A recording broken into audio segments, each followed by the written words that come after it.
Hi, my name is Todd Baggett. I'm the CEO of Redline Solutions and want to welcome you to our webinar on tablets moving the workplace. Tablets are everywhere these days. In fact, 34% of American adults own a tablet today.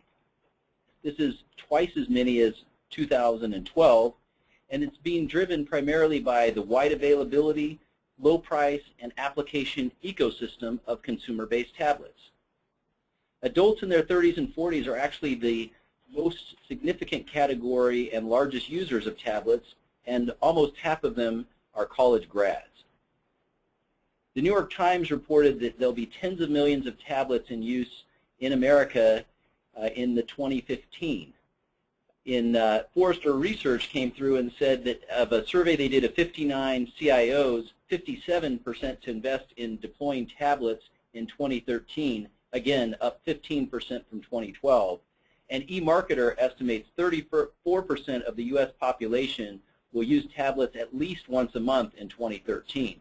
Again, up 25% from 2012. So the drivers for tablet growth in the workplace are strategic in that tablets enable mobile workers to become more efficient, as well as it's a great platform for customer engagement. On a tactical basis, companies are transitioning to increasingly using more tablets and fewer notebooks. And on an operational level, tablets are the fastest growing amongst mobile workers, and these enable them to stay connected as they walk the plant or work in the field. The key applications that we're seeing include field sales and service, customer engagement, transportation and delivery, and supply chain. Now let's look at the advantages by class of tablets. On the consumer side, the big attraction is a lower purchase price, but on the enterprise side, that's counterbalanced by a lower total cost of ownership. The consumer devices are widely available, whereas enterprise devices offer serviceability.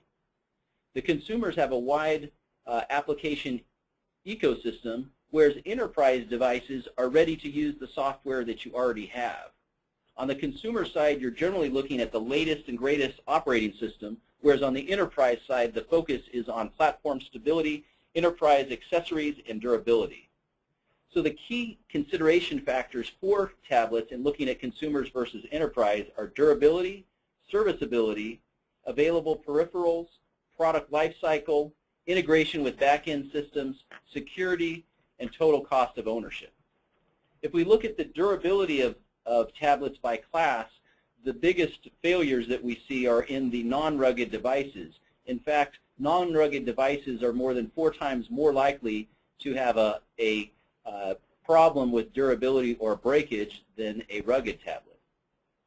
Now if we look at the serviceability that's required of tablets, both consumer and enterprise devices have factory warranty. In the consumer world, most of the time your aftermarket service will be through a third party, whereas in the enterprise you have life cycle service plans. This means that there are service options available for the entire life cycle of that product.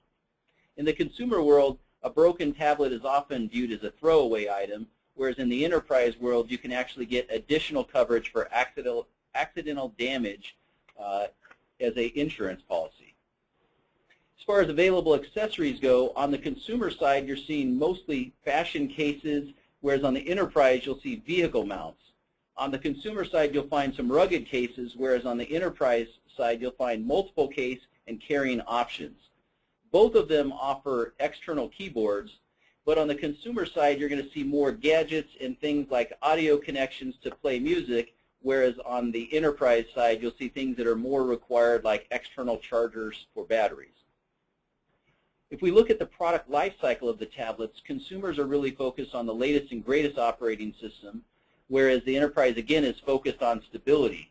On the consumer side, this means that there's frequent operating system updates, whereas on the enterprise system, that will be more consistent. And in the consumer side, most concerning is that the product life cycle is 6 to 9 months, whereas on a tablet, you're looking more at 3 to 5 years. This is very important as you look at rolling out an application across an enterprise that will take multiple years or have a large number of users. When we look at enterprise integration, both consumer and enterprise tablets use email, But again, the Android and iOS are the predominant OSs in the consumer side, whereas on the enterprise, Windows is the predominant, and that allows the integration within the enterprise applications. On the consumer side, you're often configuring by the specific device, whereas on the enterprise side, they look to mobile device management to take care of that for them. If we look at the total cost of ownership, the hard costs that you expend out of pocket include the hardware, the software, the system design and integration, whereas the soft costs, the things that are less tangible but cost your organization, are the training, the operational aspects, including the maintenance of the devices, and then the downtime of the worker if the device is actually broken. If we look at that TCO, the largest contributors to the total cost of ownership are, number one, the loss of productivity of the mobile worker, and number two, the time and staff required to support the mobile devices. If we look at these, each device failure can result in the neighborhood of 180 to 260 minutes of lost time and productivity for each breakage. What this means is at a minimum, on a broken tablet, you're going to lose 3 hours of productivity and support to get that device back in the field. If we look at the average TCO by device, what we'll see is that the durable devices have a much lower total cost of ownership, in part due to less downtime resulting from breakage, as we see here on the right. If we take that across 5 years, the TCO for a rugged device is well under $15,000, whereas a non-rugged tablet will be closer to $30,000. So if we look at the applications that these devices are used in, they're used in retail, distribution, service, installation and inspection, and field and construction, whether it's installs, inspections, etc.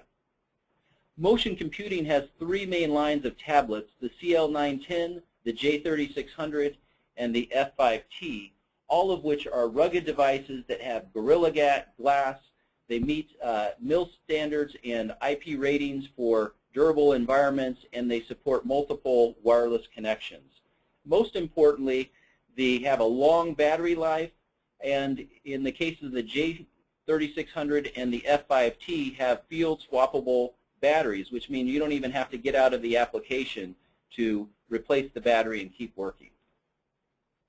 The other thing that's really big with motion computing and industrial devices is a variety of accessories and peripherals to make sure that you have the right tools to perform the line of business. Accessories are also extending into the productivity side, and again, allowing us to have docking stations, carrying sleeves, barcode scanners, and the rest of it. And that is it for our webinar today. Thank you for your time, and we appreciate your attention.